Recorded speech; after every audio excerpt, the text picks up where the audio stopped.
Excellencies, ladies and gentlemen, dear friends, it is with pleasure that I accepted the invitation of Mr. Paulo Neves, President of the Institute for the Promotion of Latin America and the Caribbean, to address this third edition of the Mafra Dialogues and to discuss the value of interfaith dialogue as a fundamental tool of peace and diplomacy. We are living in an era in which peace is something more wished than sought after.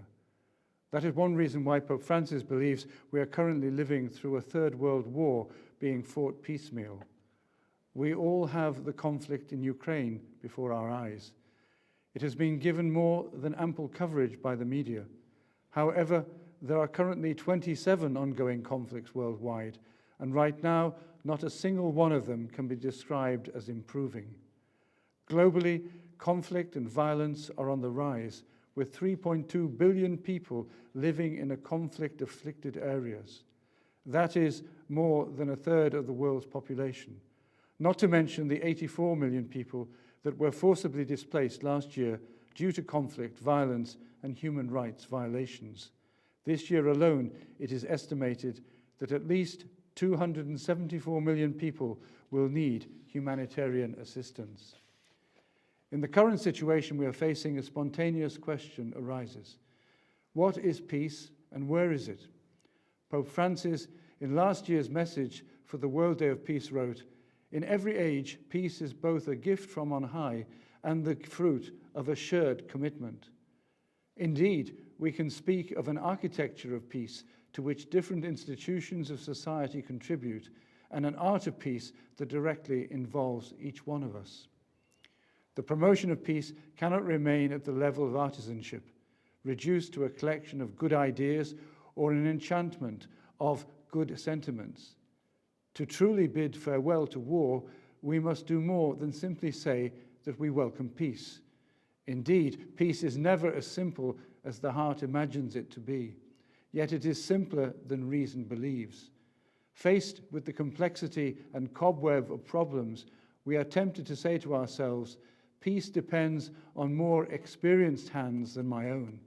Of course, peace needs specialists, but it is also in the hands of each one of us. It passes through the thousands of small gestures of daily life. Every day, through our way of living with others, we make a choice in favor or against peace. How many people today are ready to protest or sign a manifesto and yet live selfishly without even considering dialogue? How many citizens do we see today asking their government to take positions that they themselves dare not take in their own lives? To educate for peace is to make every person a herald of peace. It is to help others reach their potential as peace builders. Peace is a universal value and duty, a goal of social coexistence. Therefore, we cannot simply reduce it to an absence of war or even a stable balance between opposing forces. Instead, the deeper nature of peace is based on a correct conception of the human person and requires the building of an order according to justice and charity. Thus, the peace we really desire is not based on deterrence of weapons. We should strive for a peace which is the fruit of justice, which respects all the dimensions that pertain to the human being. Peace is endangered when each human person is not accorded his due and his dignity. In other words, peace is at risk when coexistence is not oriented towards the common good. Peace should include, but it must not be limited to conflict and violence prevention, and should be lived as a profound value within every person. In this sense, waiting for a conflict or a war to start before seeking peace means resorting to remedies only when an emergency arises. Instead, peace must be built day by day as we seek to order our lives and the world we live in to the will of God. We must desire a peace that is also the fruit of love. As the words of St. Thomas Aquinas remind us, true and lasting peace is more a matter of love than of justice, because the function of justice is merely to do away with obstacles to peace, the injury done or the damage caused. Peace itself, however, is an act and result only from love. 60 years ago, Pope John XXIII argued in Pacem in Terris how in this age, with boasts of its atomic power, it no longer makes sense to maintain that war is a fit instrument with which to repair the violation of justice. Similarly, John Paul II said, war cannot be an adequate means to completely solve the existing problems between nations. It never has been, and it never will be. This is because it inevitably generates new and increasingly complex conflicts. The moment it breaks out, war becomes a pointless slaughter, an adventure with no return, compromising the present and endangering the future of humanity. As Pope Pius XII said in August 1939, nothing is lost with peace, all may be lost with war. In continuity with this thought, Pope Francis emphasized that every war leaves our world worse than it was before. War is a failure of politics and of humanity, a shameful capitulation, a stinging defeat before the forces of evil. It should be obvious to all of us that peace is urgently needed, today even more than in the past. Each military conflict or hotspot of tension and confrontation necessarily has a domino effect and seriously compromises the entire international system. At the same time, peace can also have its own domino effect. It is appropriately called the effect of righteousness. Peace is born of fraternity. It grows through the struggle against injustice and inequality. It is built by holding out a hand to others. There is an urgent need for a common, supportive, and comprehensive commitment to protect and promote the dignity and good of all, a willingness to show care and compassion, to work for reconciliation and healing, and to advance mutual respect and acceptance. This represents a privileged path to peace. Religions should be at the forefront of promoting peace, especially at a time when we are witnessing the fracturing of politics and growing skepticism in diplomacy. Believers must be on the front lines in promoting a peaceful coexistence and showing that peace is possible by bearing witness to peace, preaching peace, and imploring peace. It is undeniable that humanity needs religion if it is to reach the goal of lasting peace, since religion is a compass that orients us to the good and steers us away from evil, which is always crouching at the door of a person's heart. Religions, therefore, have an educational task to help bring out the best in each person. We have a great responsibility in order to offer authentic responses to men and women who are searching and who are often lost among the swirling contradictions of our time. Religions which help to discern the good and put it into practice through concrete deeds, prayer, and a diligent cultivation of the inner life are called to build a culture of encounter and peace, based on patience, understanding, through humble but tangible steps. This is the way a more merciful and benevolent society is created. For its part, society must always seek to overcome the temptation to take advantage of religions and religious factors. Religions must never be instrumentalized, nor should they ever support or approve conflicts and disagreements.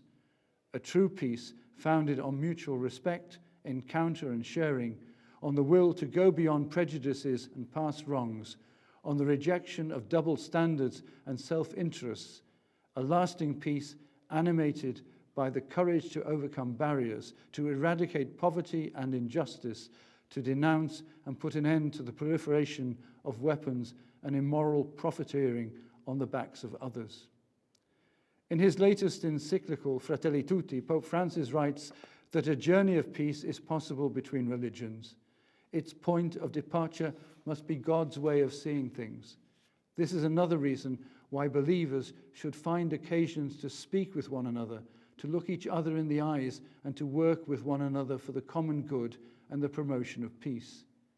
The journey starts at the grassroots level and at a level of friendship and fraternity within our societies, which does not mean watering down or concealing the deepest convictions. As people of faith, we are challenged to return to our sources and to concentrate on what is essential: worship of God and love of neighbor.